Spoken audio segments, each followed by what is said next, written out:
Welcome, welcome everyone. I am so delighted to have all of you here today. And I'm really grateful and acknowledging all the beings, human and not human, that have made this possible. Not only for me, but for every one of us to find our way to this meeting. I'm grateful to this technology as well that allows this to happen across the world. It would be lovely if people feel like to share, maybe in the chat where you are today. So we have that image of perhaps like a massive hug of the earth. I am in Edinburgh at the moment, and we are here with Sophie Banks and Roshi Joan Halifax, and this array of people that have found their way here. So I'm just going to invite us for, while we wait for more people to arrive, just inviting us to land together. And I want my words just to be an invitation. If there's something that helps you from them, then I'm really happy for that to happen. But if they are not what you want to hear, I invite you to translate them into something that really allows you to be present right now, and may that this time together can be as nourishing for you as possible. So just inviting us to feel where we are, where our bodies are.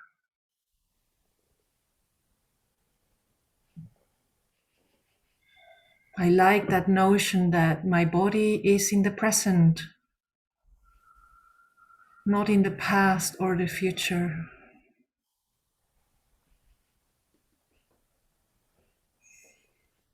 So inviting us to feel the earth supporting us,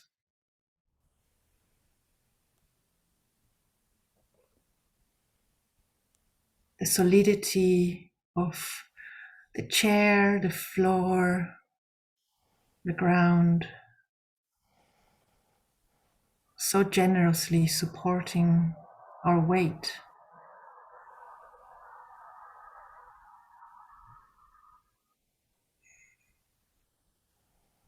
Perhaps sensing the breath, the air flowing in our bodies, bringing oxygen, scents, aliveness.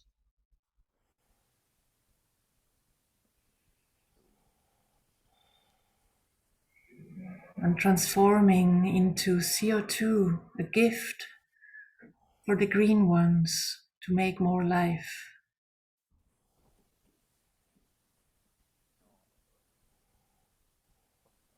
Inviting us to feel our hearts,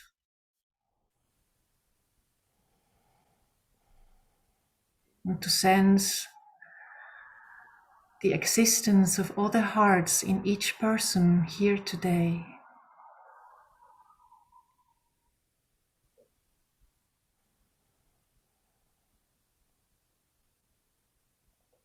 And perhaps sensing the support of our teachers, our ancestors, our friends, our questions, our curiosity, the things that are bringing us here to this moment, to this session, to this day.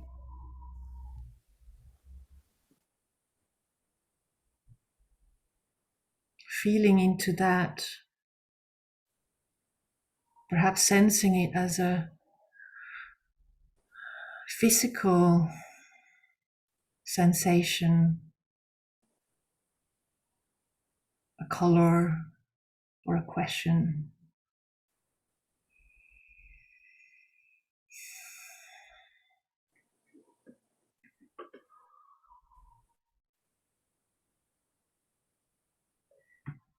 Just inviting you to really have self-care at the forefront, If you want to look away from the screen, letting you know that that's perfectly fine. And if you want to engage by looking at whoever is there, then inviting you to be gentle with that. And I want to dedicate this session particularly, but not only, but particularly to the women who work so hard to bring a different way of coming together as communities. And I want to dedicate it to Mel Lamb, who's the person who introduced me to both the work of Joan Halifax and Sophy Banks. And she's here today in the shape of a bowl that I'm going to ring in her honor.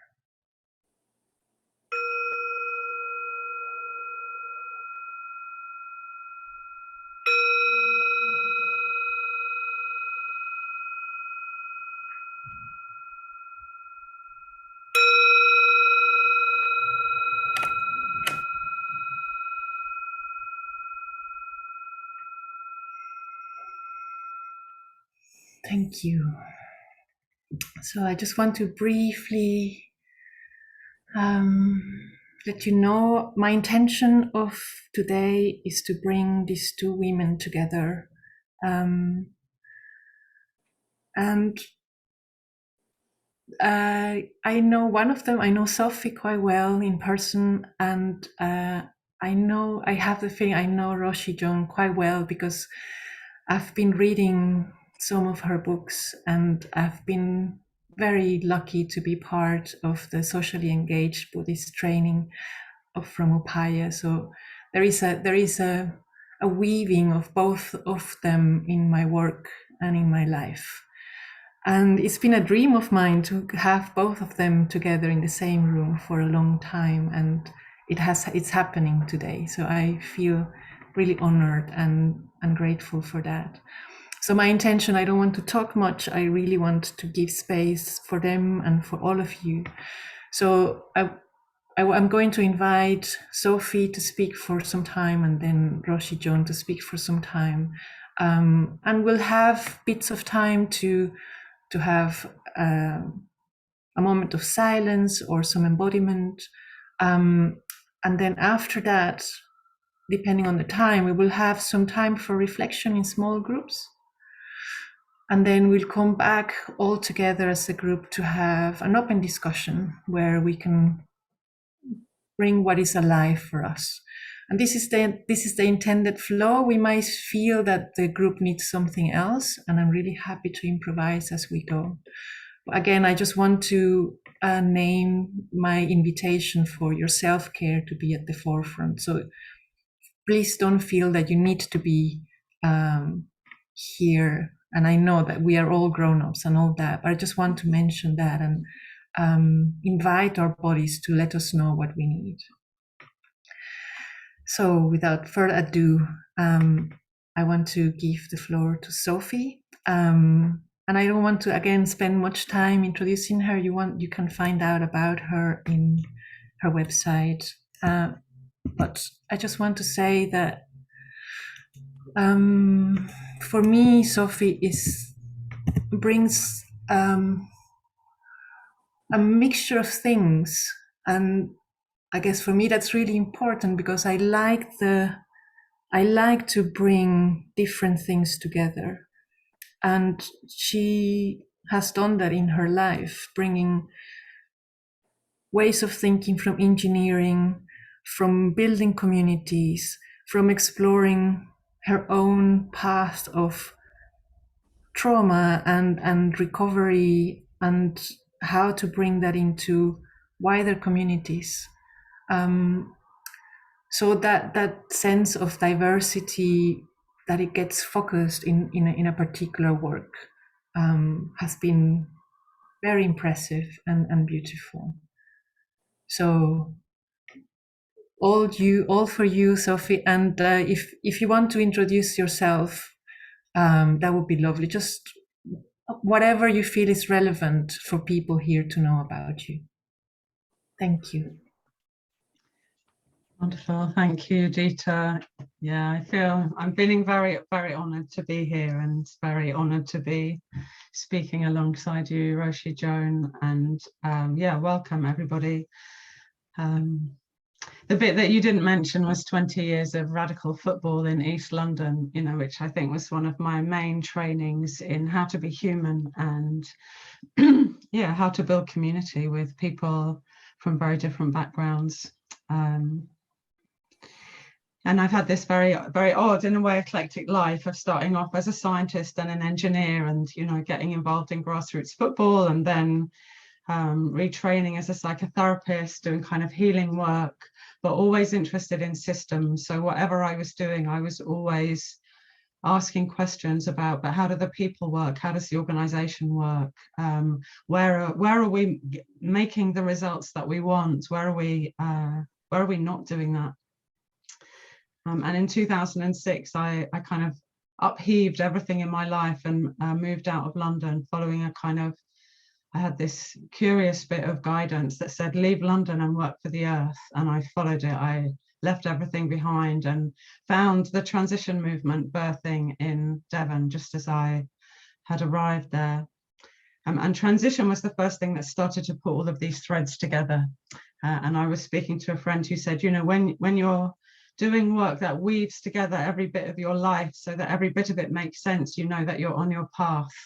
So healthy human culture is the culmination of everything that I learned in all of those different places with the engineer underneath. So the engineer in me likes cognitive maps and models because it helps me to understand how system works. And basically that's what engineers do. They look at a piece of wood or how water flows through a pipe or how electrons flow through a semiconductor material and they turn it into mathematics. So there are some hidden bit of maths in my models about human culture, but I'm not going to share those with you today. But so yeah, I'm going to share these maps that when I was training as a psychotherapist, when I was working in systems where there were a lot of hot dynamics about power and oppression and difference and marginalized groups, and I was in them or in the privileged position, when I was working with trauma with clients, when I was looking at, you know, why are we destroying the planet and how can we empower communities to do something effective as a response to the multiple crises or challenges of our time. This is the map that I wish I'd had. And I never found it. So part of me, I can feel part of me wants to apologize for yet another map. Do we need another model? But when I've shared it with people, the main response that I get is it puts together a lot of pieces that I haven't seen put together. So that's why I go on sharing it. So that's my introduction to this bit of work. And I'm going to share my screen. And again, you know, it's a bit of an engineering thing to do maybe. And I wish that we could be in bodies, but also how wonderful to be spanning oceans and continents together. So yeah, I'm just going to share this PowerPoint with you that I made. And hold on, let me just find it. And again, if you don't want to listen to the PowerPoint, you just want to listen to the words, that's totally fine. Like Dita said, please do what works for you. Can you see that? Is that good? It's all black for me. Yeah, it's there. It's there, great. Okay, so this was my sort of question, healthy human culture, how to create it, and especially this question of why we often don't. So I've been part of a number of organizations and groups who have started with very, very positive, idealistic, high dreams and ended up in cultures that were burning out, where we had difficult conflict, where we got into conflict with others. It didn't always happen. I just want to say there was lots of joy and success as well. But I think this question, why do we especially create unintended consequences, and what a global scale that is on now, you know, in terms of the damage that we're doing both to each other as humans and to the planet. So this is what I always start with. This is not the truth. For me, this is an open inquiry. Whenever I'm teaching it, I'm learning. And this is just a map. So, you know, appreciating the complexity of humanity, but maybe this map might be helpful. So that's the intention. And I'm going to start with these pairs of archetypes. So this whole work evolved when I was working in the transition movement, where I held the kind of inner dimension. So you can see there's a line here. Oops, sorry. There's a line here for what was happening in Transition Network. In a movement that tended to be focused on doing, I was really holding a focus on being. So, you know, a movement that tended to frame things around peak oil and climate change and food systems or energy. I was, you know, with many, many others all over the world, helping to hold a focus on what's our state of consciousness, what's the belief system from which these systems of harm arrive. And I got particularly interested in burnout. So there was a paradox that's very common in the transition movement. I worked with groups all over the world as part of the transition training program that I helped create. And in group after group, people would say burnout is the dirty secret of the environmental movement. So we're supposedly trying to stop the planet from burning out, but actually, you know, in my 30 years of working for environmental organizations, people would burn out, disappear from sight and never be seen again. And we never spoke about it. We never spoke about that person that had gone. And I could feel that I was on an edge of burnout a lot of the time in transition. And I saw many other people who were on that edge.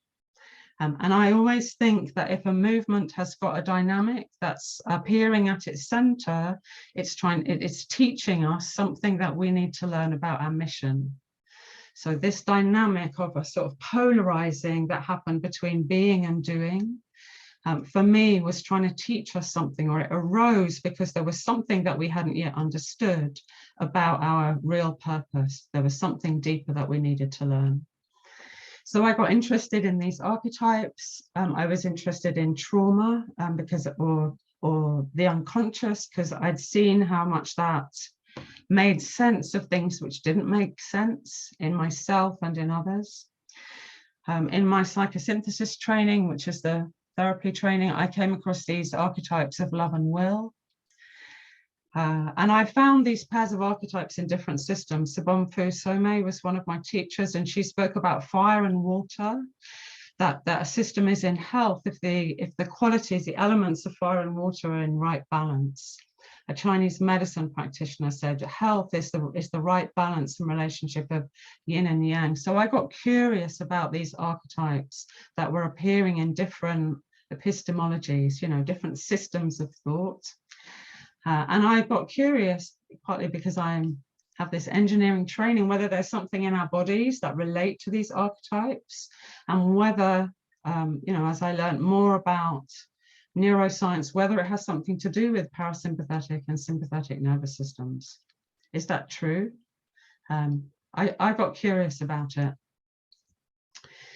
And this is the map that I came up with, you know, from a harvest of many different bits of input and a lot of my own experience, is the sort of proposition that healthy culture is when we have these archetypes in balance, in flow, and in relationship with each other. So we might put different words of the sort of sympathetic nervous system archetype: action, will. Martin Luther King wrote a book about strength and love in activism.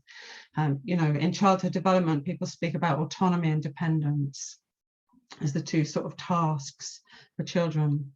So health might be a culture where we have a ground state of balance and flow. As stress, so in this diagram, as we go to the right, more stress comes in. Our first stress response is to negotiate, peer-to-peer stress. And here's our first little return path. So hopefully through negotiation, our ventral vagal, parasympathetic part of the nervous system helps us to communicate and resolve our difficulties. I'm going to slightly whiz through this. So there are longer versions of this presentation online if you want to have a look at it in more detail. So here we are, ventral parasympathetic. And I think one of the things that's helpful to see is that we can be in sympathetic arousal and be very, very relaxed. So often people speak about sympathetic as an emergency fight flight, but actually it's also what gets us to dance and play football and be engaged with our work and have fun, which doesn't have to be stressed. So we're just going to have a little whiz round, you know, different nervous system states.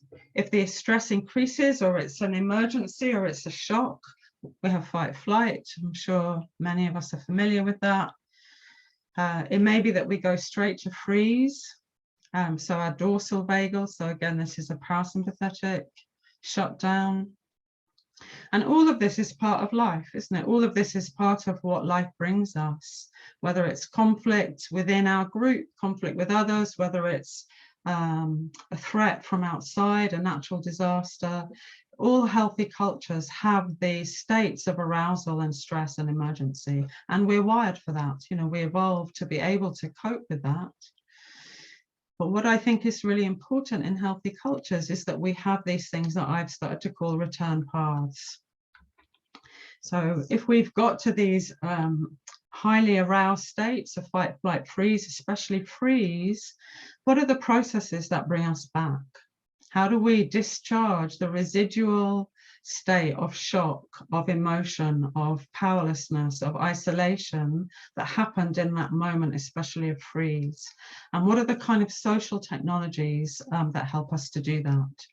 So for me, this is another kind of definitional thing about healthy cultures, is that there are socially held, so not just individual, but socially held return paths from states of shock. And when we have all of this, shocks and challenges and difficulties just build a sense of resilience and connection, because what we learn when the return paths work is, together with my community, I can cope. Bad things happen, but we recover. So none of this is bad. You know, the stress, the shock isn't bad, so long as we have a sort of holding field that has the competence and the confidence to deal with it. So this might be a map of healthy culture, maybe in a kind of ideal state. So what goes wrong? And again, here's a proposition. It's not the truth, but it could be an idea. What happens when the return path fails?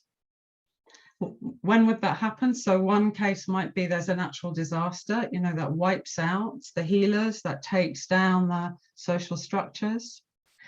But another thing that happens once we've got cultures that are less than healthy, that have trauma in them, is that they go and invade and colonize other structures that have more health. So colonization is clearly one of the processes where return paths, the healers, the language, the rituals, the gathering are deliberately destroyed often, or accidentally destroyed. But often I think there's been quite a conscious dismantling of the spiritual practices as a way of destroying or taking control of a people, because it breaks our resilience when these return paths no longer exist. Once the return path has failed, then we have a system where there's residual stress states, residual flight fight from the moment of colonization, but also from other things that happen in life, the stresses and shocks that life naturally brings us. There's also freeze, and now we might see more of the fawn response, where we appease, where we give away our own needs for somebody else's. So now we have a culture that's pervaded by these states, and I think it's helpful to ask, you know, who's running things? If there are people that are more in different places on this side of the map, it'll generally be the people that are in flight and fight, because they have energy and capacity. And then we get some of these behaviors, isn't it? Those people that are close to flight might be creating systems of avoidance or denial, of manic action. fight might lead to domination and bullying. And there might also be places where, there's behaviors of appeasement, placating, paralysis, collapse, and burnout. And this might be all in one person. So, I can find all of these places in myself. These aren't separate from any one part of the system. And one of the things that I think happens, and one of the things that I've been really interested in it is like, what's the anatomy of what happens in here? So, this word trauma, is that a helpful word? But I think there is something that happens where not only there's a shock, so not only is there a threat, but also there's this failure. And I think it's a two-stage process, trauma. It's often seen as just an event, but I think it's interesting to think of trauma as an event followed by a failure of the return path.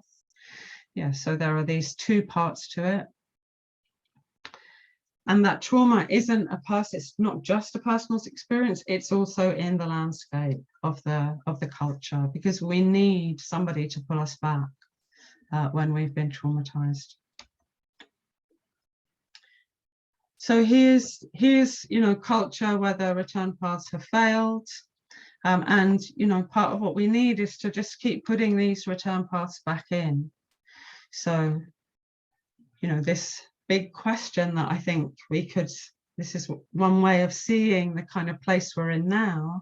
How do we bring a whole culture back from a place where it's pervaded by traumatized beliefs and traumatized states? How do we heal a culture? And I think there are some stories of that in the past, and I think Buddhism has been one of the technologies, one of the processes, the sets of teachings that's enabled that to be true. The other one that I've come across is the Haudenosaunee Confederacy, which is another example of a whole culture in cycles of violence repairing itself. So the last thing that I want to say is, for me, all systems have some of all of this, whether that's an individual, a relationship, whether that's an organization, a society. It's important not to think that we're just over on the right-hand side, but to acknowledge where there's health in the system. And one of the things that I see is that health is the healthy part is the only part that can really engage to truly witness what's going on, that's not being run by the states of fear and trauma, that's not, in survival fear. So we need to strengthen this when we want to engage with difficulties or we want to grow more health. And within any group, there are both of these dynamics. So there are dynamics that take us away, the things that take us away from health, and there are return paths to health. So I'm going to wrap up there, and I'm just going to invite us to do a moment of embodiment, if that's okay, and then I'm going to hand over to Dita to introduce Roshi, Joan, but I just want to invite us, if you feel to, just to do a little bit of embodied movement with these archetypes. So just inviting you to start from a place of rest and integration. So I've just said a lot of things. It may be that some of the things that I've spoken about touch something in you, in your body. So just giving our bodies a little moment to digest. And you may want to put some soothing hands on if any part of your body feels like it wants a bit of kind touch.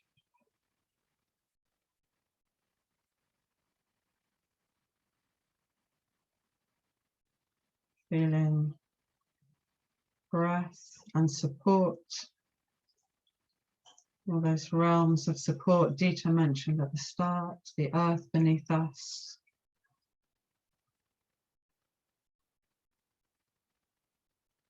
Our connectedness to the field of life through breath and water, bodies, learning, teachings, our practices.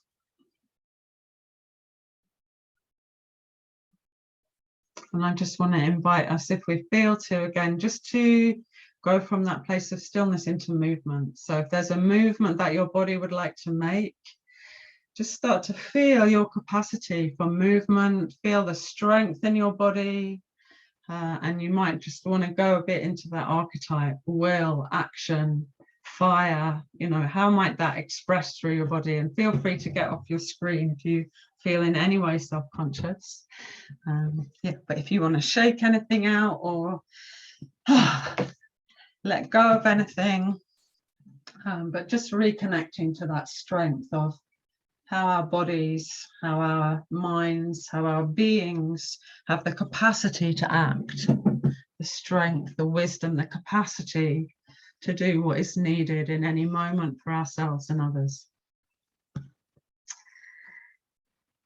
So thank you. And I'm going to stop sharing and pass it back to you, Dita. Thank you. Thank you, Sophie. I I just felt like drumming.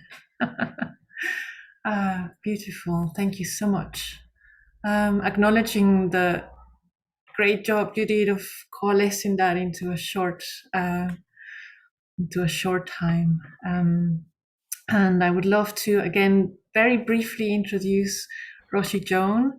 I got to know about her through Mel, as I said at the beginning, and Mel, who was a beautiful friend and teacher of mine, she kept on going on and said, "You need to read this book, Standing at the Edge. You need to read this book." And I was like, yes, I'll do it at some point. And I did at some point. And I remember one of the first things that I found amazing about this author was how much she walked. And she walked and walked, and bringing that speed of one step after another was a really important lesson for me. And it's something that I have encountered in all the things that I've experienced from Roshi Joan, is that pace of, we have to build what we need to do. There's no rushing. There is a constant practice, a constant development. And that, for me, what was really crucial was bringing the deep practice of Buddhism into the social engagement, and how they can't be really separate. Yeah, and there's so much more I could say, but I don't want to take up your time by introducing you. So again, if there is something that you would like to say about what brought you here that you find is relevant for today, then I would love you to say that. And then the floor is yours. Thank you so much for accepting this invitation. Thank you.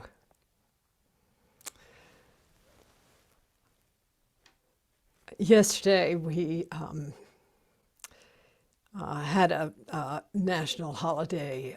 It's our Thanksgiving. But for Indigenous peoples, it's truly a day of mourning associated with the genocide of many tribal peoples on this land. In our community, we're in a bubble, as you might imagine, where our residents and a few others have made vows since the beginning of the pandemic to keep themselves and others out of harm's way. And it has been a little less than 2 years that we've been in the bubble, in this micro community, and but also doing whatever we could and can to serve others in this time. And not just with teachings and trainings. I mean, we certainly moved quickly to both close Upaya to the public, but open our virtual doors. But also to keep the threads of our social and environmental engagement strong. So in the middle of our dinner last night, three of our residents took an enormous amount of food to the homeless shelter some miles from here. And I think each of us in our own way finds a means to enter into this deeper part of our nervous system, which is about love, but it also does take some will. So I want to give thanks for this earth. One of the foods that we ate last night came from our Three Sisters garden, which is the planting of blue corn, the planting of tewa beans and of squashes that come from very ancient heritage here in our Turtle Island. Our earth, our bodies are of this earth, and also we now are at a time when our own vulnerability through greed, hatred, and delusion is really very up for us and many species. And one hopes that we can turn the tide on our ways, on the part of our psyche that is, as Sophie was sharing, gripped by fear responses. And I want to give thanks to the Earth's creatures. You know, one warming vision is that the monarch butterfly population, such a beautiful butterfly, collapsed last year, but this year it rebounded. The great spawning event on the Barrier Reef in Australia. So nature revives, nature has resilience. Can we enter into that sense of resilience? And I want to give thanks for the waters in our atmosphere. You know, I live in New Mexico. My altitude here is at the Zen Center is a little over 7,000 feet, but when I'm in my hermitage in the mountains, it's over 9,000 feet or 3,000 meters. And right now, our earth is so parched, and we're deeply aware of La Nina, you know, the weather system that heralds a winter without much precipitation. So we feel the need for waters here. Other places, it's a tsunami, a hurricane, typhoon, monsoon, waters that are wiping away whole communities. And I think most of you know I'm a Buddhist. I've been in this practice since 1965, really in this deep exploration, not only of my own mental continuum and the body and the heart, but also how ethics plays an incredibly powerful role in our lives and in the well-being of the world. And I'm the abbot and founder of a Zen center, Upaya Zen Center in New Mexico. And it has a small footprint, but a big handprint, if you know what I'm saying. We live in a very deep and modest way in this beautiful place. And we live on the unceded territories of the Tewa, and in the greater watershed of the Rio Grande, or in Tewa, what is called Posogue. And like all of you, I stand in solidarity with Indigenous peoples, and I stand in solidarity with those who are fleeing war and fleeing the climate catastrophe. And I feel such gratitude for environmental activists and social activists, particularly those who are earth-cherishing peoples and young people who are taking a stand in relation to protecting and restoring health, much as Sophie was describing, to our Mother Earth and also to our cultures in this deep commitment to ending violence in our world. And I have to thank you, Dita, and those in this intimate circle for our commitment to learn, to bond, and to foster community and healthy cultures. So I want to explore just briefly with you today the world that we know as integrity. And I think this is what Sophie was beginning and richly to unwrap for us. And also the presence in many of our lives of moral suffering, and also how important it is to foster resilience, not only individually, but in our cultures as well. And I want to just say, I have to thank Cinda Rushton, who has the Bunting Chair at Hopkins, for her extraordinary work in this regard. We've been collaborating for 20 years, over 20 years now, and I just have learned so much from Cinda. So some of you know, in my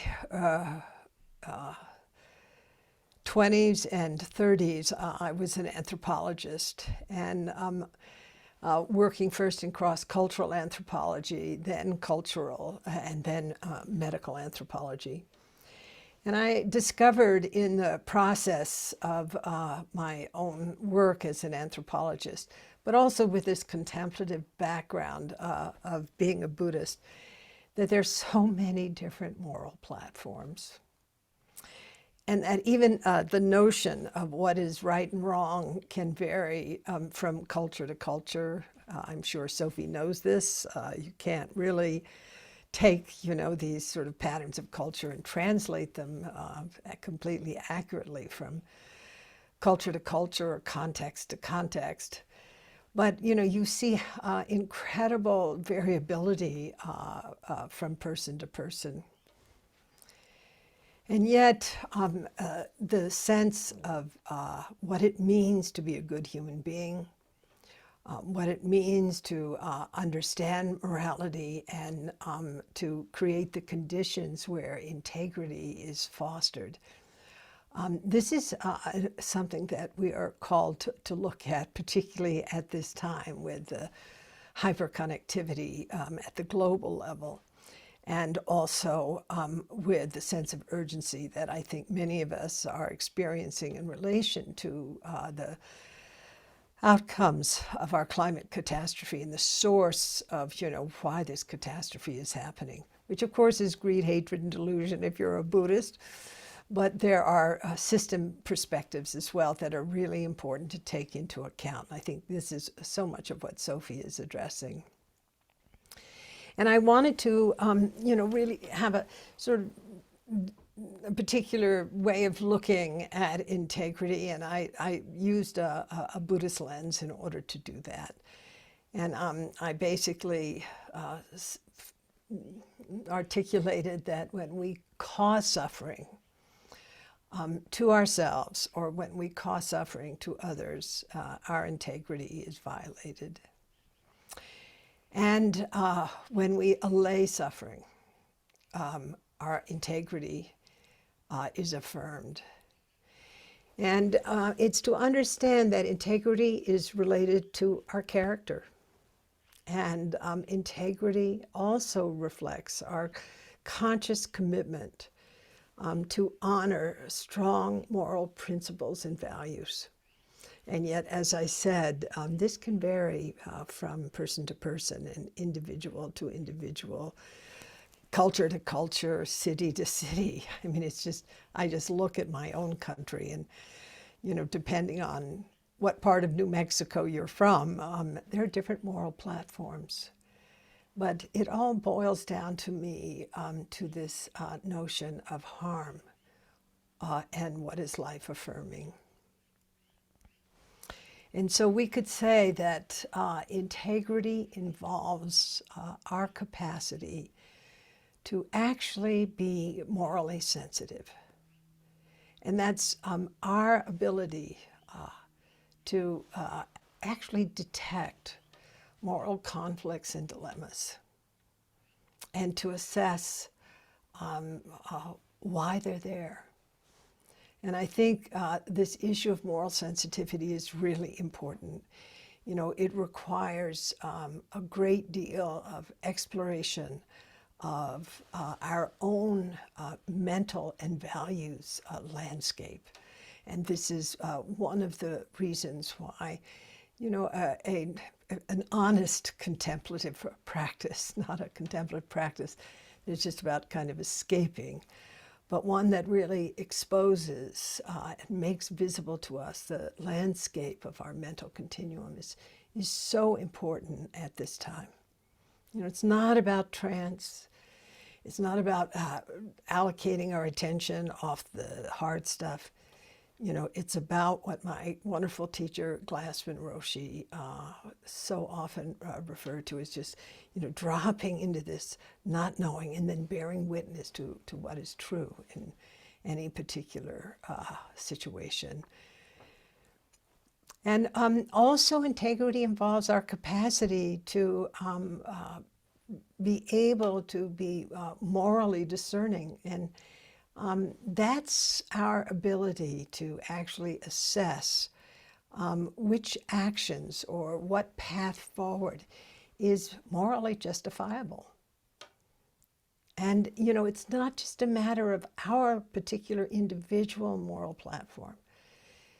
It is what Sophie and Dita have referenced, this capacity to look at things not only in the sort of warm hand to warm hand level, you know, just the very intimate perspective, but also from a systems perspective, from that 37,000 foot view, and understanding the truth of cause and effect, seeing, you know, how consequentiality operates in the world and in our lives.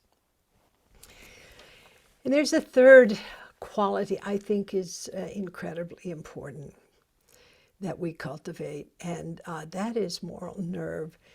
And I was reading the work of Joan Didion, the author, and she used the term moral nerve, and that's this ability to actually stand in non-negotiable virtue above the abyss of harm.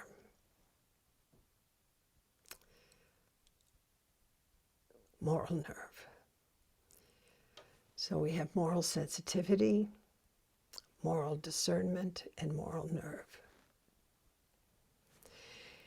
Now we also have something else that I want to just point to in relation to integrity, and that is our individual commitment, but also our commitment as a community to stand within our own character, or within, if you will, the shared ethos of our communities.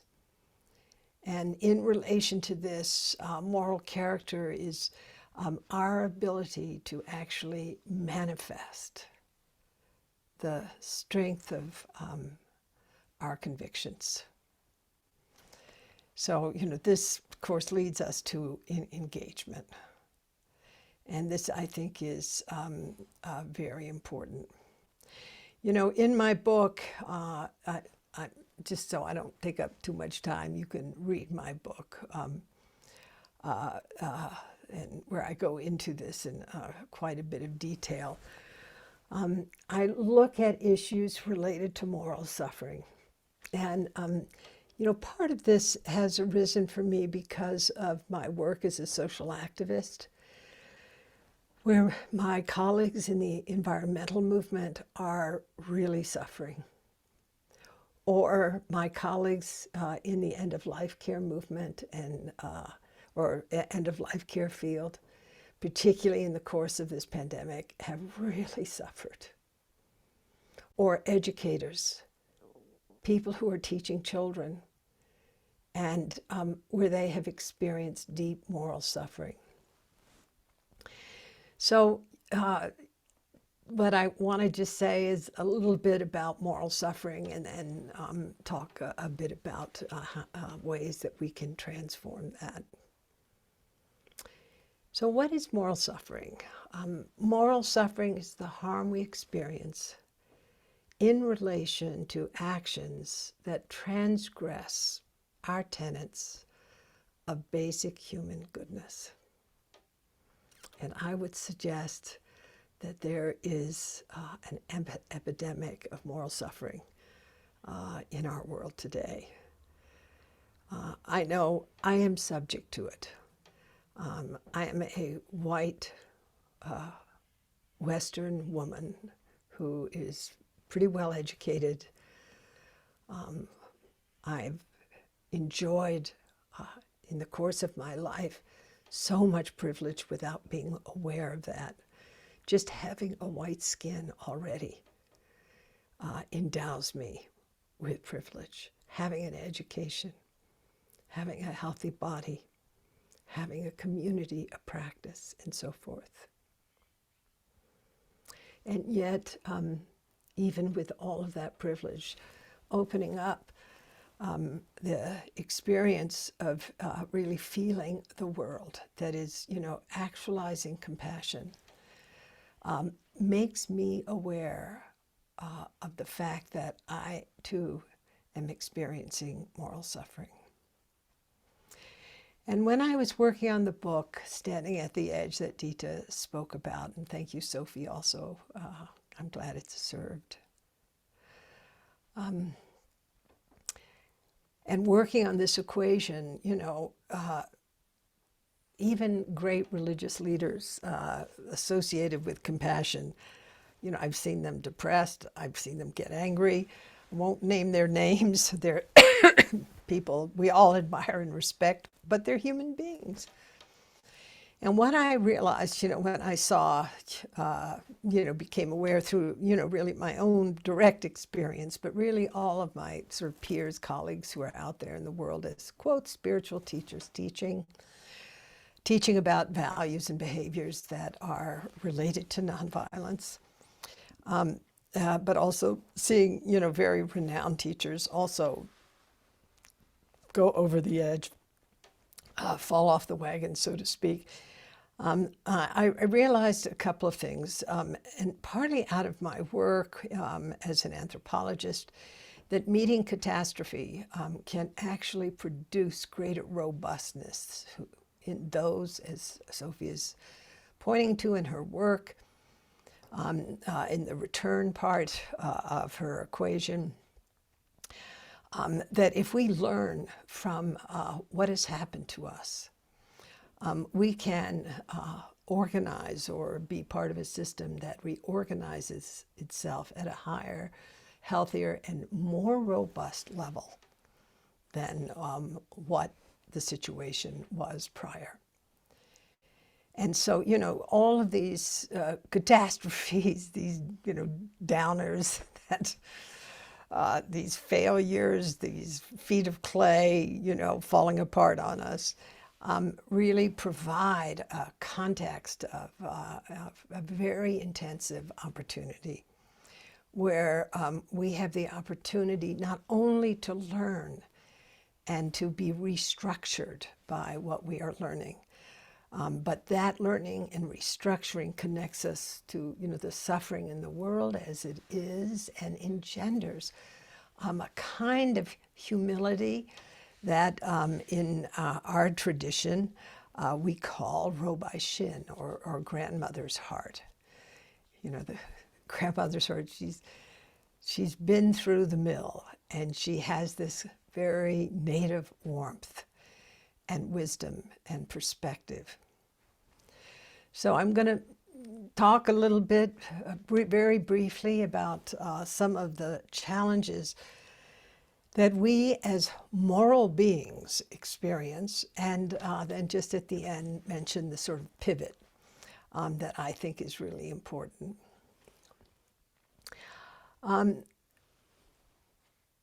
The first valence in this landscape of moral suffering is moral distress.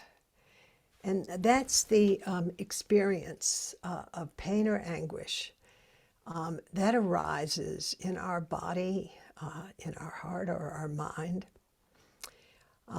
And it can also arise in our relationships. When we are aware that something is off at the moral level, you know, the values, our values are really threatened. And yet we feel that we have a deep responsibility to address what is transpiring. And yet we're unable to act upon it because of personal constraints or relational constraints or institutional constraints. And we actually end up participating in moral wrongdoing. And of course, this is something, the experience of moral distress that many clinicians have experienced in the course of this pandemic. But I even think about Glasgow, people flying from all over the world and the carbon footprint that, you know, so many people laid down just to send their voice. And, you know, I, who traveled extensively in the past, I hate to think of how much carbon I generated. You know, I was always trying to think, okay, I'm getting on another airplane to go somewhere and to teach people who are having a hard time.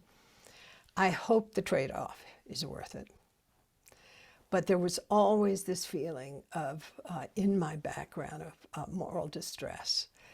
Well, the pandemic has freed me from that carbon footprint, you know, in a nano. You know, March 20th or March 9th, 2020, that was it. No more jet fuel consumption. So, you know, I can find other things to be morally distressed about, but certainly that was always in the background, feeling a bit like an imposter when I would speak about nonviolence, and trying to keep myself aware and honest about the cost of my presence on this planet, however it was manifesting. And I have to say that this experience of moral distress is not to be about, you know, just sort of self-flagellation, make you feel bad, guilty, and ashamed. It is, in fact, when you recognize your own moral distress because you're not consistent with the values that you're preaching or you're espousing or hoping to live, it is actually a kind of path to humility, and where you begin to prioritize things in a different way, realizing that there's always harm, and you're looking not, you know, obsessively, but, you know, in a kind way with Robai Shin Grandmother's heart to find the path of least harm possible and most good possible. So the second landscape of moral suffering that I explored in the book is called moral injury. And this is, you know, this really horrendous psychological wound that people experience when they've witnessed or participated in actions that are morally transgressive. And it's a toxic mix of dread, of guilt, and of shame. And we know this work primarily from the military, but we also are becoming more and more aware in the world of medicine and in corporations and in education and in humanitarian work and in environmental work. Moral injury is present, where we have either unwittingly or knowingly participated in acts that are morally transgressive. And of course, in the military, we believe that the presence of so much suicide is related to the experience of moral injury. And I think that by the same token, Moral injury it's like a mindfulness bell, when you feel deeply sullied by, your lifestyle, the car that you're driving, getting on another airplane, it's just like, it is a wake-up call, and it is that capacity to be morally sensitive and not to beat up on yourself, but begin to shift priorities and behaviors associated with violence and nonviolence. The fourth landscape that I write about often is of moral outrage. And I think a lot of us know this. As a person in the civil rights movement, in the anti-war movement in the 1960s, boy, I sure know moral outrage. And it's this experience of anger and disgust in relation to what one perceives as a moral violation. And the senses of, indignation, of self-righteousness toward others whom we perceive to have violated social norms that are healthy. But at the same token, and this, every stick has two ends in this, if you will. The experience of moral outrage, even in the 9th mindfulness training, Thich Nhat Hanh talks about, sending your voice in a world, even if your own, when there are moral violations, even if it puts your own life at risk. And holding, accountability in relation to corporations that harm, or nations that harm, or individuals that harm. And the fourth landscape that I want to just point to is that of moral apathy. And it's when we have gone, and Sophie pointed out in her talk, numb, basically. Where we don't feel, we don't care, or we don't care to know, or when we're socially or psychologically completely walled off from the suffering in our communities or the suffering in the world, or when we're in basic denial about these situations that cause harm. Or we might be willfully ignorant, making it possible for us to ignore suffering of others, like, engaging in meditation practices that basically dissociate us from the world that we're part of.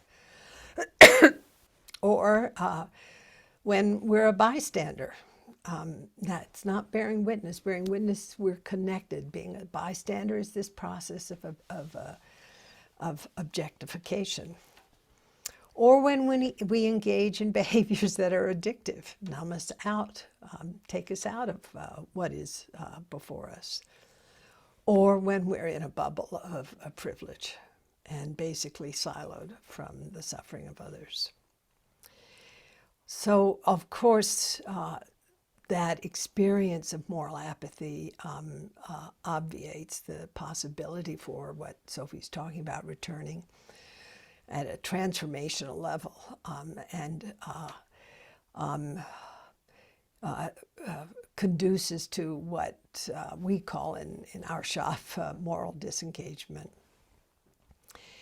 There's one other issue I want to address, and I just very briefly, in this kind of mapping of integrity and moral suffering, and that is the presence of moral residue in our lives. And this has to do with the accumulation of unprocessed moral suffering and the leftover consequences of being in the grip of a moral conflict. And it always involves things like unmet obligations and commitments, when we've got to make hard choices and we have to prioritize one value over another. So this issue of moral residue is interesting. I would suggest that no one is free of moral residue. As I said, we all have feet of clay. This is, just by being a human being on the earth, we are consuming so much. And by the same token, it's to find the ways that we can work with the experience of moral residue and really enhance resilience. And, you know, I found, it's in the book, that the great pivot is that of compassion. I break down compassion into various valences. But I'll just articulate briefly what those valences are, you know. And the first thing is, you know, our capacity to actually bring attention to any given situation. So, you know, not being so, you know, self-referential, or not being caught in the grip of moral apathy, or in the sort of flames of moral outrage. But our capacity to actually have this quality of groundedness that allows us to perceive things in an unfragmented way, in an unfiltered way. And we know that without this, compassion is not possible. The second feature has to do with the sense of concern, you know, having this basic pro-social nature as different from antisocial. And this is very important. The ability not only to, you know, perceive things clearly, because I tell you, psychopaths often perceive things very clearly in their own way, or being, you know, very empathic, but, you know, overwhelmed with the feelings of suffering, where there's over-identification. No, to feel concern about an unselfish concern about the well-being of others.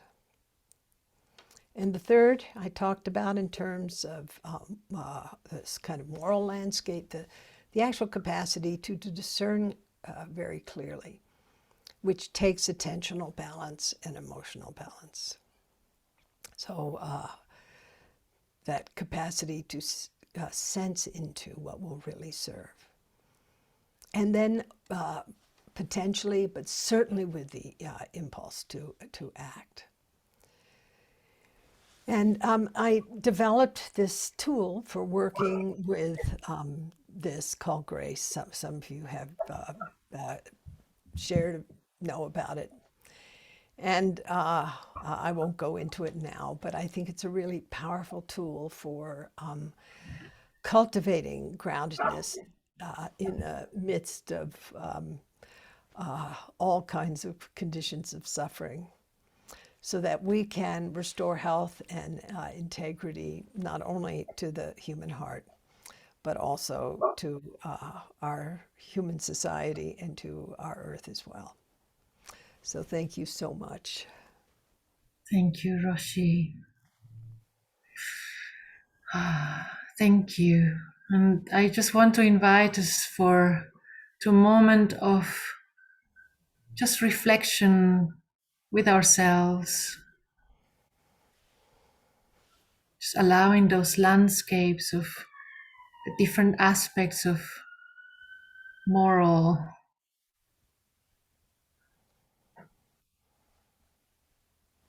perhaps trying to find those places of discernment that I personally believe are part of our nature. And perhaps have layers and layers of suffering and otherness and trauma that have made it more difficult for us to listen.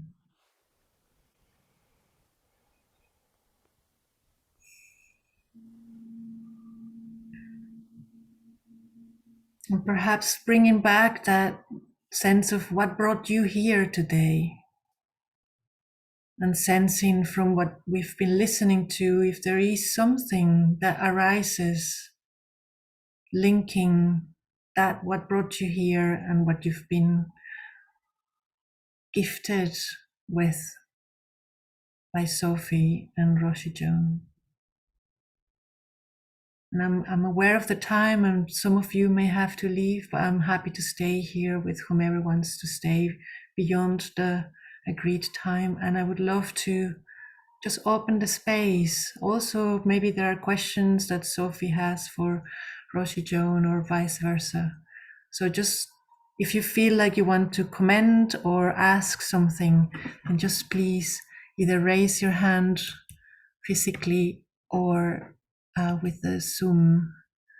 And we are few enough that I can see all of you. What a beautiful thing.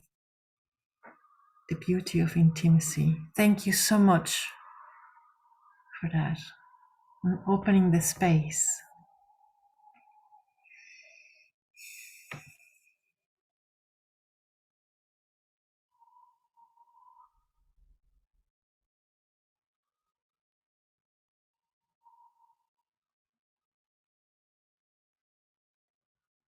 I do have a burning question. And I can see those ways that you had of describing the different layers, Joan, of and particularly the moral apathy and the ways that it's important to have the discernment. And I'm seeing that those things that I've learned from Sophie as well, how very often we are in a society where that is not part of our upbringing. That is not part of what's normal even. And very much what I was told for many years was the opposite, how to dissociate myself from suffering, how to accept morals that are sold as what they should be, what we are supposed to do to keep the economy. I mean, all the things that we are asked to do so that the economy doesn't suffer is just amazing. So how do either of you or both of you see that? What are the return paths that we can have to go back to that discernment, to go back to using those views, those moral views, the right path into bringing back ourselves to health? Sophie, I think you've looked at this deeply. Why not share first?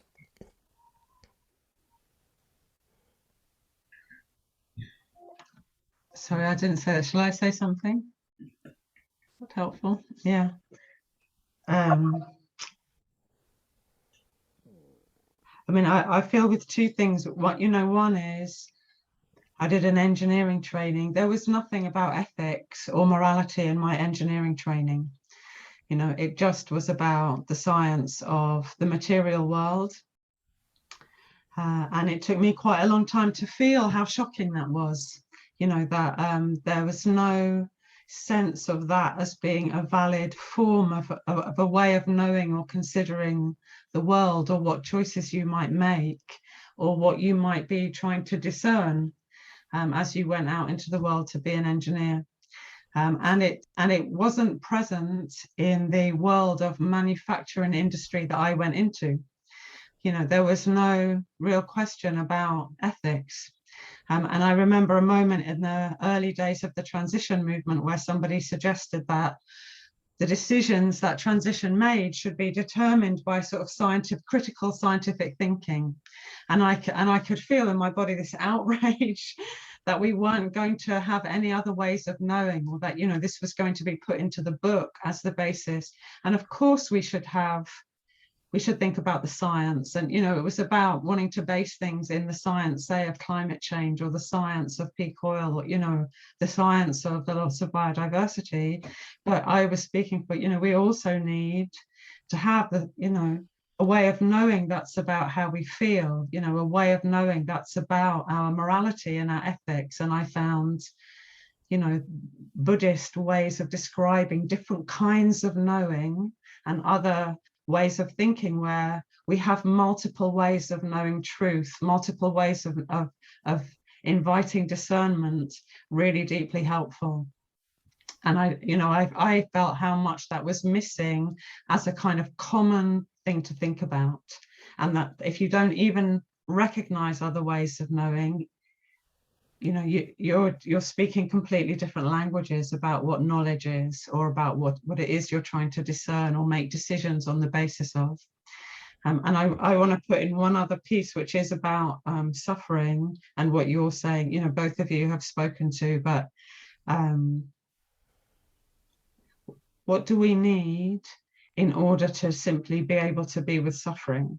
You know, and how, for how many people, the inability to simply be with pain, you know, drives addictions or drives avoidance, you know, all the things, of course, that Buddhism explains kind of so beautifully. But,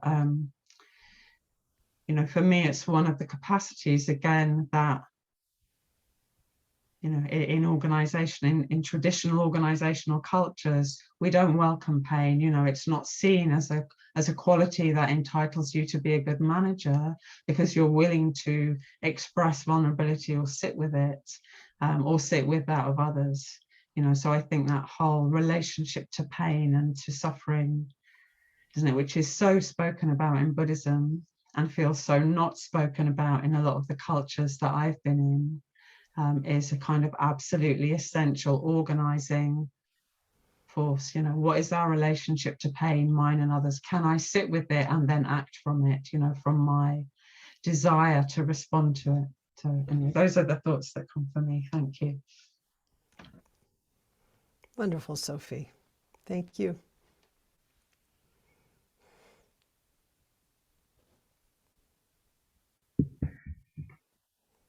Any thoughts arising? I would love to hear your voices if you want to. Yes, please, Joy, I see your hand. First, I'd like to thank you all, because that was absolutely wonderful. And I'd just like to comment to the incredible importance that this time has for me right now, like a synchronicity, in that I'm going into a situation next week, a new place, where I will be working with people that have been struggling with conflict and diverse viewpoints, and my role is going to be around holding the space for them as they try to maneuver through that. So, wow, I didn't really know what I was coming to here. And so it's like the universe or whatever has given me what I need. So my other thought or thing that's going through me at the moment is probably very similar to Dita in a way, but perhaps slightly different. It's to do with the moral, how did you explain it? Possibly the moral injury, I think. I've been living somewhat similar to you, Roshi Joan, and that I was living very simply in the middle of the forest. And where I left recently, I actually left no evidence that I'd been there and replanted the land I was living on. And I'm now sitting in England, surrounded by people that are living business as usual. And I'm really struggling, really, really deeply struggling because it's my family as well. And I just don't know what to do, how to deal with that, to sit with, which is what I'm doing, to feel it. But have you more, can you enlarge on that for me, possibly? Thank you.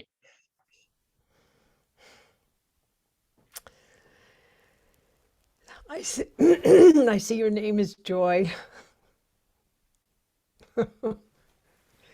And I'm remembering a phrase that Thich Nhat Hanh shared once. He said, you know, suffering is not enough. So I think it's important for us to, you know, acknowledge the truth of our suffering. It's just like, oh my God. I remember a poem that Ty wrote, you know, where he said, I put my face in my two hands. And it was, you know, it's a poem about, you know, just this incredible grief, I feel, that many of us are experiencing in relation to, You know, I live in this beautiful Buddhist center where people are very conscientious and caring, but I had to go to Home Depot last week, all masked up, and I thought, oh my God, I'm in the brain of an insane person. You know, there were like 1,000 people grabbing nails and hammers and toilets, and I was like, oh my God. And I thought, okay, downregulate. Wow, this too is suffering. What can I learn?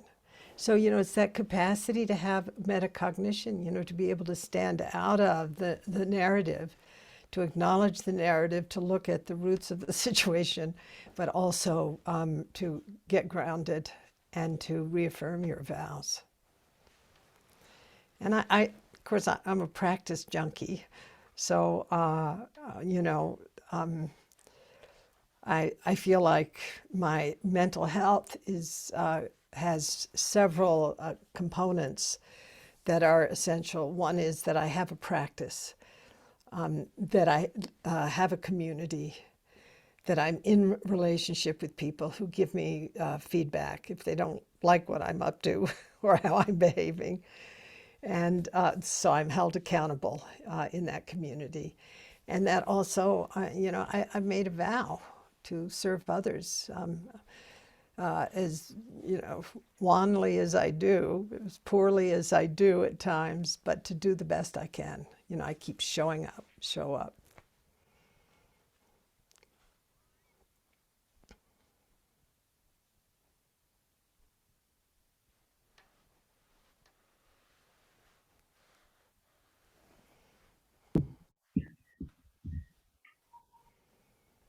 Akiko, I saw your hand before. I don't know, Sophie, if you want to add something. I'm just going to put a tiny piece in. I found the word transition really helpful. That idea that, you know, of course, there's always been parts of this system that have been destroyed by the system, you know, capitalism, colonialism, whatever, however we want to describe it. There's always been that devastation. It's not like this is new. But to take, you know, increasingly global industrialized growth system and turn it around, that's the time that we're in. Will we make it? Will we not? But I found the word transition helpful, that we're all at different stages on that journey of turning it around. And, you know, I can still find the part in me that's in denial, as well as the part of me that has totally transitioned and changed my life. And it helps me to look out, that I can see, you know, the different stories of the future or the different stages of that change process everywhere around me and moving. And the despair comes for me if I get stuck in a place where I think things don't change. You know, I just keep reminding myself of where I've already seen people radically change. And I can say and forgive the part of myself that isn't quite ready yet. And that helps me to be with the others that aren't quite ready yet, as well as being with the moral outrage and the moral hurt of it, isn't it? But to recognize that part of myself that is caught in the system, and I, you know, but also that likes chocolate. So anyway, that word helped me.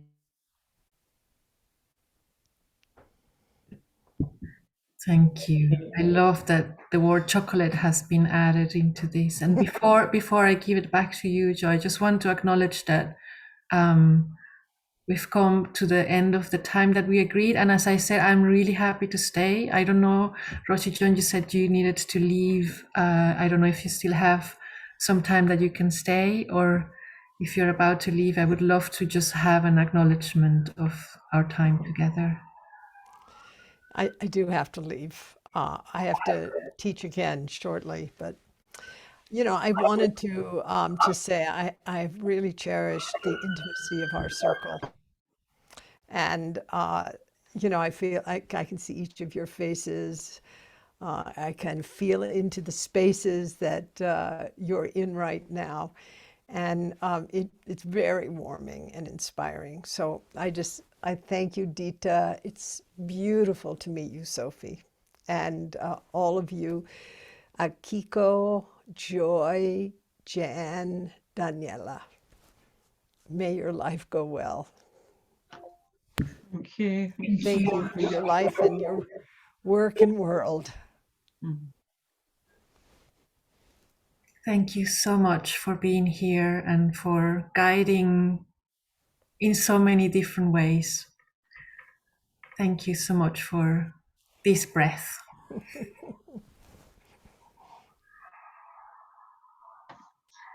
I'm also happy to stay. You know, I feel like a fractional amount of wisdom compared with Roshi, Joan, but I'm really up for more conversation, and I saw hands. Jan, you look, yeah. Mute. Okay. Hello. Greetings. I could see where I could see Roshi John's book, but how do I find out more of your work, Sophie? I'm intrigued with. Did you use the phrase the social technologies that take us back? And I've worked in 20, 30 years, 40 of the technology of participation and having people come together, but opening up the door to trauma is a little different. And so I'm interested in some of those methods and practices. And maybe to say one other piece about where I'm grounded right now, I'm working with a Native community that is working at bringing back the language. And as we're working that, they talk about so much trauma. So as kind of using your little model there to think through that situation.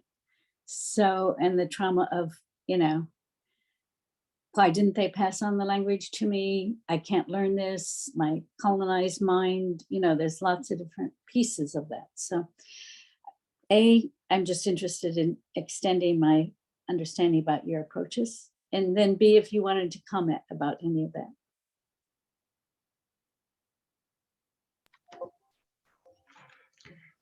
Thank you. I'm so curious about the word trauma and whether it's helpful or not helpful, because I can feel, isn't it? It's got a kind of sort of quality to it of it's scary, and there's a way that it is scary. Because of the feelings that are in there. So one of the sessions that I do unpacks trauma in a much more detail. And that sense, you know, that trauma is an experience where we experienced a breakdown of wholeness. So, you know, in that moment where there was no help and we couldn't cope with it and we couldn't run away or fight back, and we had to freeze and we felt alone and terrified and powerless. And for me, part of the definition of trauma, and something in us split that experience off so that we could survive and put it out of awareness.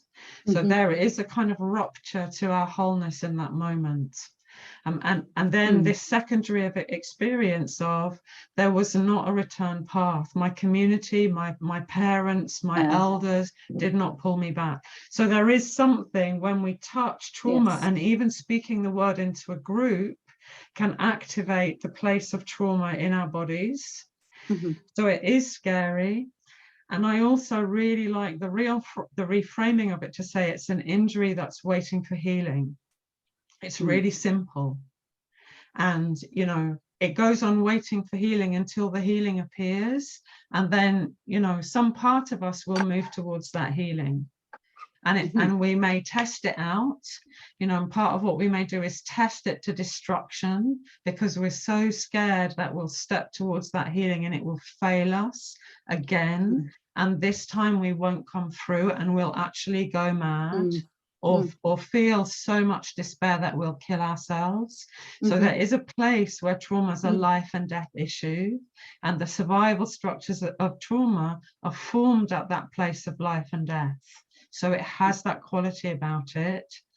And there's something about making that ordinary, you know. So the things that I do, and part of how Dita and I have worked together, is holding grief tending spaces. And, you know, one of the things I talk about is we're moving towards life or away from life all the time. Our autonomous nervous system is saying it's safe, show up. it's not safe to pull back.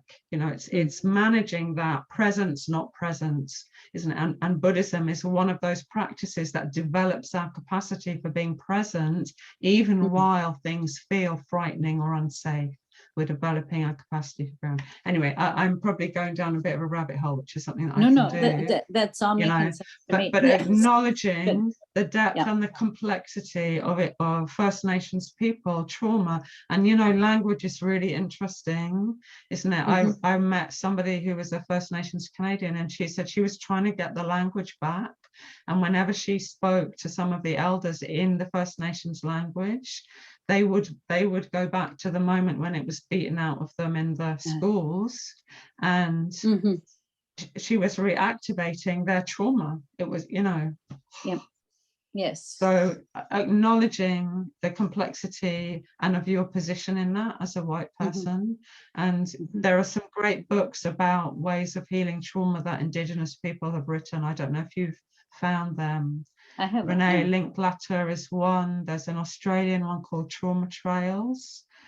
But I would really look for Indigenous trauma healing research and practices, and there are others.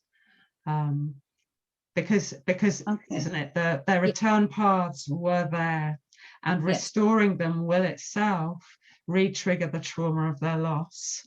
And you know, bless you, and may there always be ground, and may there always be a holding that's bigger, you know, the earth, the ancestors, the web of life, that can hold something beyond us, that can hold what is so painful and difficult for us to hold as human beings even. So yeah, may you be well resourced and connected in it, you know, as Roshi Joan was saying, support and connection, and your well-being is really important as well. Thank you. Yes. Yeah, I put some of those resources in the chat, Jan. Oh, okay, thank you. Thank you. Yeah, I saw before, Joy, you wanted to say something. I don't know if it's too late now. It's just a hello, a thank you, a final thank you to the response after the response. So thank you. And Akiko, I know you wanted to say something too. I first thought you were saying bye, but it was your hand up. Oh, good. Yes, I was gonna say something, but I don't know anymore.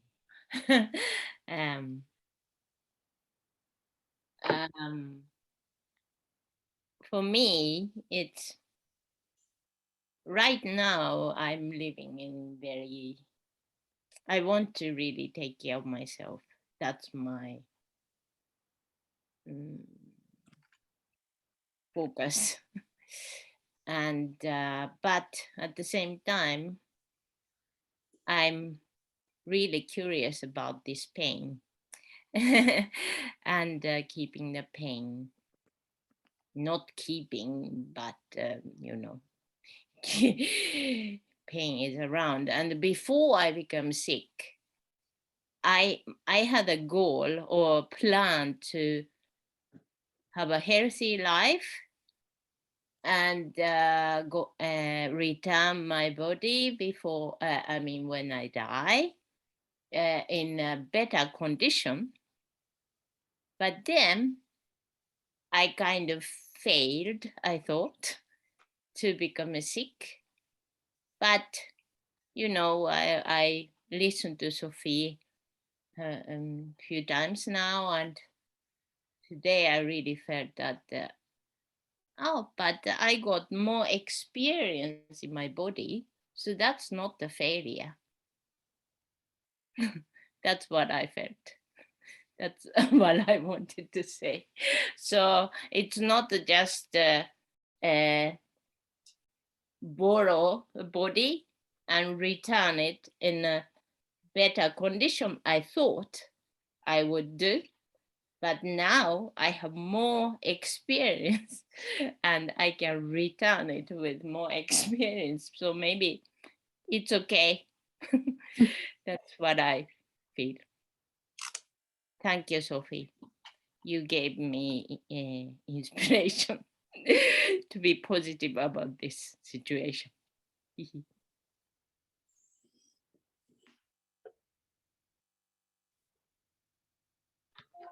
Thank you, Akiko. And when I hear you speak, I hear something about I really learned something about scale when I worked in transition, and you know, it was already there, because even when I worked as a therapist, I was interested in constellations, you know, the kind of looking at the suffering of a human, not as a personal thing, but in the context of their family and their belonging to all these different systems. And it really helped to teach me about our commitment to belonging, and how, you know, in the framing of family constellations, I don't know if some of you know Helena's work, but kind of the sense that we'll give our life to serve the well-being of the whole, especially as children. You know, our heart will pour ourselves out and take things on that don't belong to us in our attempts to heal what is out there. And there's something about, you know, our bodies can't be separate from this system of toxicity, you know, and we just can't, you know, even if we were so dedicated to it. But there's something about the sort of inevitability of that, about interconnectedness. Do you know, I don't know quite what it is. I'm not really trying to say anything. It's just when you speak about it, it's like the inevitability that you just can't stop being interconnected. So, you know, how can my body be in my control when it's part of these great systems of water and air and soil and food, and whatever is happening out there is happening in here. And so there's something about, and that means I can't be an immaculate, you know, healthy, but there's something also about the kind of willingness to still show up in that, isn't it? And to be with that as a moral suffering. I mean, one of the things I think Helena, the founder of Constellations, said that I think was really interesting was about guilt, you know, and I was coming up when Roshi Joan was speaking, and he speaks about guilt not as being an absolute moral compass, but a thing that guards our belonging to the groups we feel we need to belong to. So our conscience changes in different circumstances.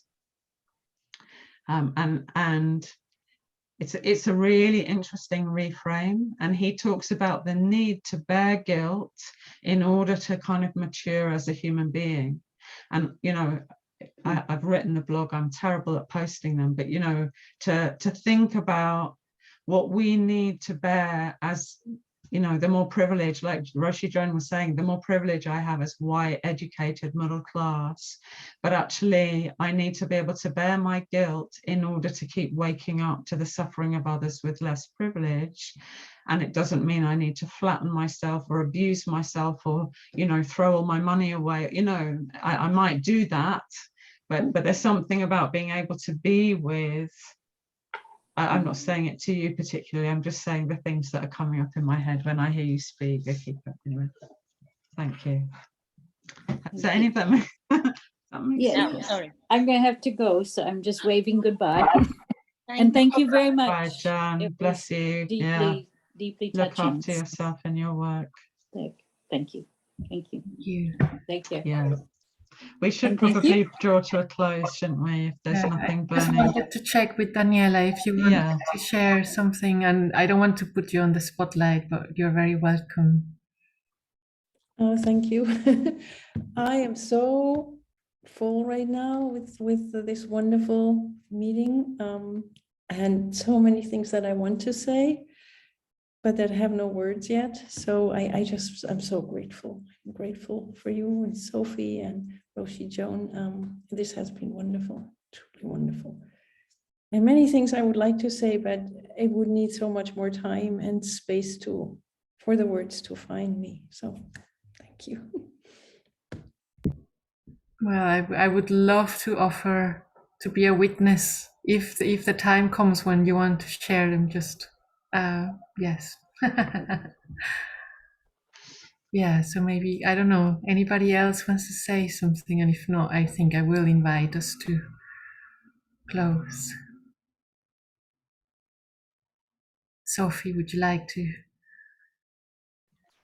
You know, for me, this whole work is an ongoing kind of question, And yeah, if anybody wants a conversation, I may or may not have time, but I'm really up for exploring questions that arise out of it. So, you know, Daniela, you can corner me and Dieter and have a chat. But yeah, I'm really interested in how it impacts people. And if you apply, you know, where does it go with you? So any feedback or invitation. And, you know, thank you for what you've brought and your presence and beautiful work and beings in the world. May I do that in writing? Sophie, may I write you? Okay, great, wonderful. I'll do that. Absolutely. Thank you, Dieter. Thank you so much for calling this in. Bless you, all your work, beautiful being. Thank you for generosity. coming to play. As I said at the beginning, this has been a dream of mine for quite a long time. And yes, here we are. So I would just love to acknowledge the time that we spent together, and again, if it's comfortable for you to just feel in your body. I do adore that thing of my body is in the present. So, and also acknowledging that we might have even just the word, like Sophie was saying, just the word trauma can be something that is impactful. So acknowledging that, and that the things that we heard today, although very nourishing, can also bring pain. So inviting you to be very gentle and find something extra that you do for yourself today. Could be something very simple like a hot chocolate or a bath, or just an extra hug, a hand on your face. If you have a pet, just a bit lingering longer, anything, just intentionally caring for yourself. And really grateful that you came here because we made the space together. Thank you all. Thank you. Blessings. Thank you so much.